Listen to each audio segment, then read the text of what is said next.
Good morning and welcome to Thank Dog We Made It. Today we're going to do something a little different than usual. Today I'm going to talk about making tug toys for your dog. I know I'm not talking about sewing coats, I'm talking about tug toys. But the point I want to get into here is how important it is to make tug toys that are good for your dog. You don't want to make tug toys that are synthetic because the fibers break down and they're chewing on these things and those fibers get into them. So let me go to the overhead camera here and I'll just show you the toys that I am working on. So I've got two toys here. I've got a mouse, and this mouse is crocheted. They're both crocheted. This one is crocheted and it's got, if you can hear it, I'll put it up to my microphone here.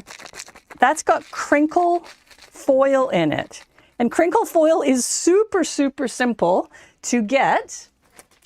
I just opened up a bag of potato chips. And this stuff is made out of mylar. It's got a great sound to it, and the dogs are really attracted to that. You could also stuff it if you wanted to. You could stuff it with polyfill. This is the polyfill here. You can stuff it with this polyfill if you prefer. And if you like, you can even put one of these squeakers in. And dogs love that sound. And the other toy is this one here. And it's a really simple toy. Both of these are really simple to make, but this one is a really great beginner crochet toy. The idea behind this is that they're really sturdy. They really are great tug toys to play with your dog. They're made of cotton. So that is the number one point that's super important to be aware of. If you're making these, you want to make them with cotton. Take a look at the label, flip it over, look to see what it's made out of. This one is 100% cotton. So look at the label. You're making sure, you want to make sure that you're not getting a polyester or any kind of a synthetic blend, or because a lot of cottons will be blended with synthetic. So make sure it's 100% cotton.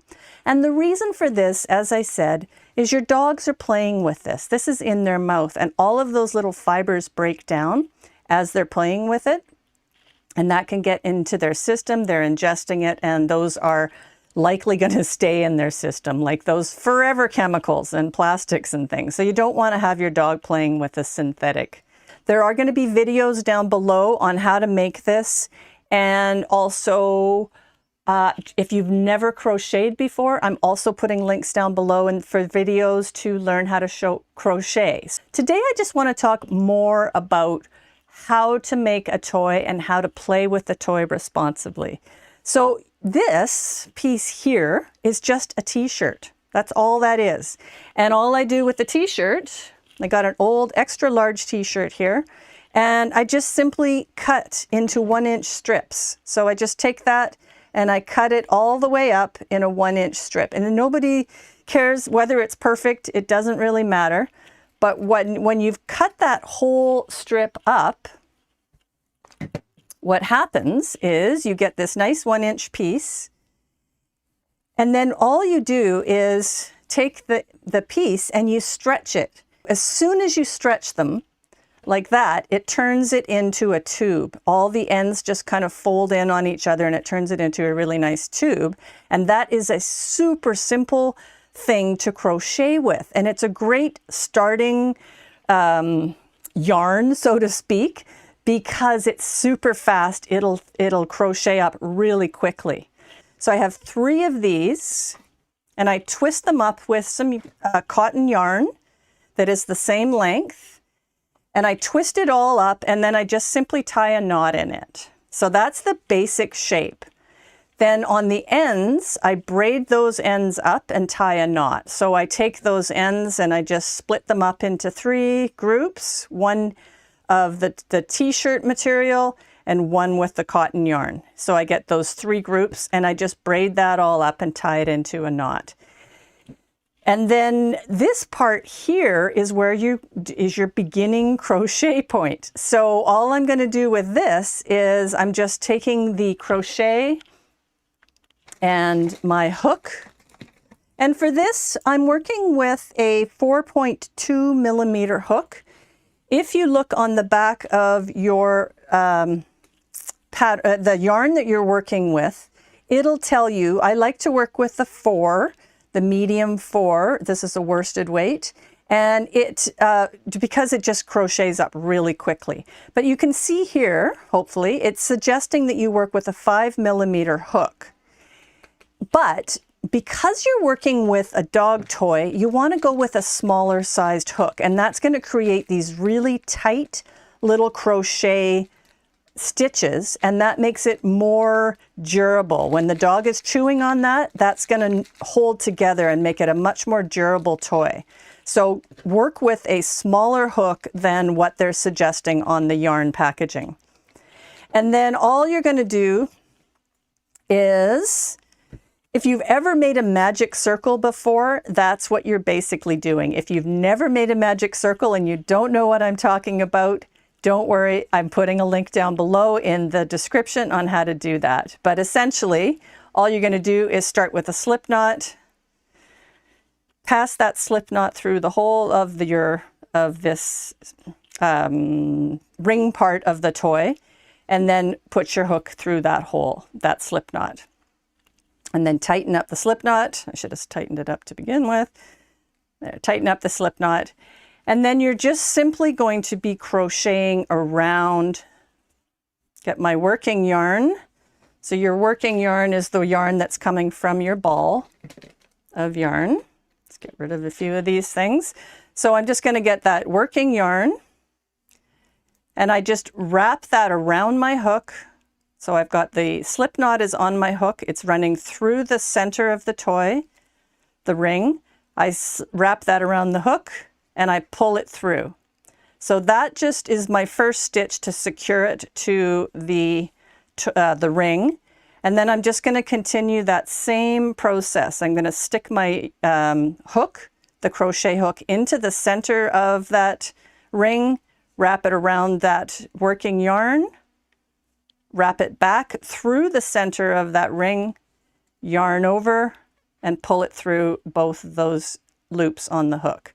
So as I said, I'm not going to go through the whole process of making this because I have videos and I have all sorts of descriptions that I'll be giving you down below. But as you can see, as I do this a few times, you can see that what's happening is I am covering the ring part of this toy, and I'm doing it really sloppy to keep it quick for you. Normally I would do this with a bit more care, and as you see, I'm messing it up. There we go. Just one more stitch. I just want to give you an idea of how this works. So as you're working through this crochet, you're going to be constantly sliding it up towards this, the knot, and you can see that I'm starting to cover it there, and you end up with this here. So you would end up just crocheting all the way around, and this is twisted, but once you get the crochet around that whole loop, it does straighten out and become a nice solid loop. This one here is a more complex pattern, and I'm going to go through that as well. I've got whole videos to show you how to do this, how to do the crochet that goes into this, and I've got patterns for both of these, so you can download those patterns if you're interested in making them. Even if you're not interested in making them, the point that I want to make is that it's really important that you make dog toys that are really strong. You can see the dogs when you play with your dog in a tug toy, they are really tugging on it. They're really putting a lot of energy into it. So you really want to make sure that you've got something that's really strong. And as I already said, you want to make sure that it's made with cotton, not synthetic, so that those fibers aren't getting into their system. But the other point that I really want to make here is that when you're playing with your dog in a tug toy, you don't want to be just giving it to them and saying, okay, go have fun, take off. What you really want to be doing is making sure that you're with them. There's lots of things that you can do to play with your dog, And this is a really great bonding experience. It's really great time to spend with your dog. So what I would suggest with this is, instead of giving it to them to run off and play with, is give them the toy and hold on to it. So play tug of war. Scout, my dog, loves to play with me. She actually doesn't do well playing on her own, but play with them. Put the little ends into their mouth and start tugging with them. They love to tug back. Or chase them. Scout, that's one of her favorite games in the world, is being chased. You give her the toy, she starts running around, and I chase after her, and she loves it. And I play hide and seek on her, and she loves that too. And another idea you can do with these kind of toys is hide them and ask them to go around and find it. And this works really well if they've played it with it for a while, because they've got that scent. They know what it smells like. So hide it around the house somewhere, and then they go out and find it. And then when they find it, give them a treat and do that as an exchange for the toy. And it's really interesting, because what happens is they start to cherish that, for lack of a better word. They really love that toy, so they don't necessarily want to destroy it. They want to keep it. And these are really great kind of fun games to play with them. As I said, they're great bonding games. They're really good thinking games, which when you're working with dogs, a lot of trainers will tell you, the more that you exercise their brains, the more activity that you give them, the more tired they get. So these are really great fun things to do with your dog, just to keep them entertained, to keep them active. If you've got a young puppy, this is a really great time to start this with them. I started to Scout out really young to being really gentle with her toys. And she still has some of the toys that we got her when she was a brand new puppy, because she learns to just be really gentle with them. So it's a really great thing to start off with puppies, is teach them these things to be really gentle, and so that they keep these toys. And again, if they're not destroying them, they're not ingesting those things.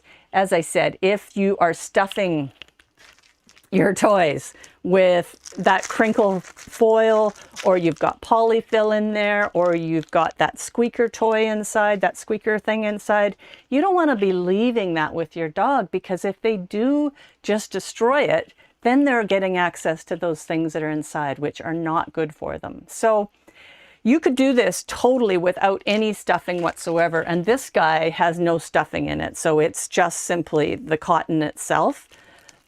Either way, I still would never leave my dog unattended. It's really important that you make sure you're with them when they're playing with their toys. Anyways, this is a real quickie. If you have any questions about it, any ideas on other dog toys that you've made or that you would like to make, let me know. Put a comment down below or email me. My email is in the description down below. So I'd be happy to make a dog toy if you have some ideas of things that you want to try to make. And also, as always, if you have any questions around your dog wear that you're making and you want to have some help with around the fit, that is always where I'm available to help you. And send me an email or just shoot a comment down below one of my videos, and I'd be happy to get back to you on that. So again, this is a real quickie. We're just going over the dog toy, and how to make it is all down below in the description. So make sure you check down below. I've got videos. I'm going to be putting them up for just all the basics on how to crochet. So if you've never crocheted before, I've got you covered. You can learn all those different basics on how to crochet. And I will also put up the links to the patterns so that you can make these toys yourself.